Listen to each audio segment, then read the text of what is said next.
денеска православната црква ги празнува јавувањето на чесниот крст во Ерусалим, светиот маченик Акаки и преподобните оци грузиски.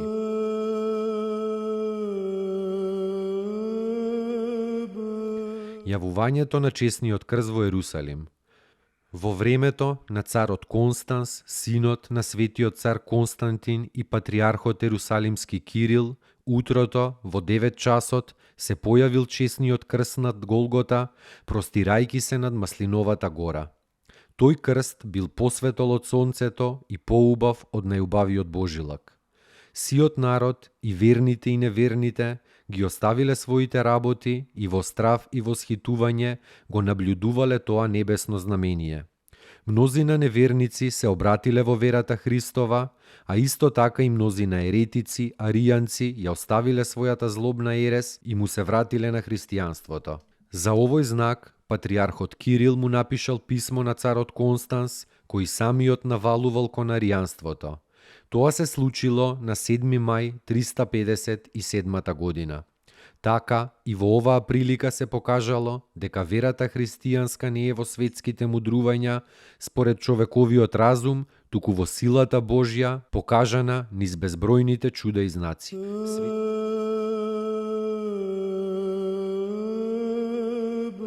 Светиот маченик Акаки. Овој светител бил римски офицер во времето на царот Максимијан.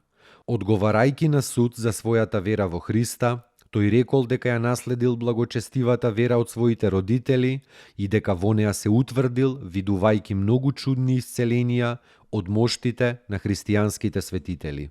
После големите маки храбро претрпени во тракискиот град Пиринт, Акаки бил приведен во Византија, каде што издржал нови маки, додека најпосле не бил со меч исечен.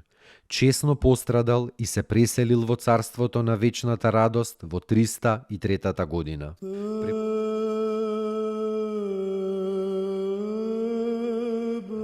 Преподобните оци грузиски.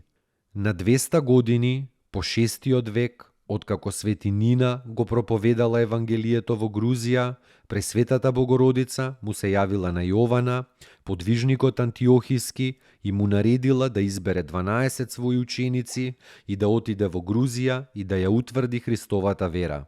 Јован така и направил.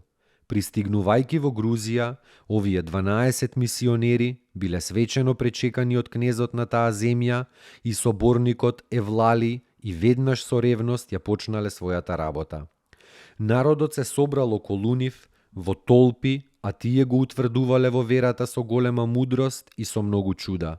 Началникот на сите овие христолюбиви мисионери им бил Свети Јован Задазниски. Нивните имиња биле Авид, Антони, Давид, Зинон, Тадеј, Иса, Издерос, Јосиф, Михаил, Пир, Стефан и Шио.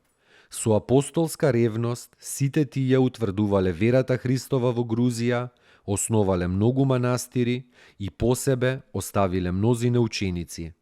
Така се удостоиле за слава на небесата и за сила на земјата.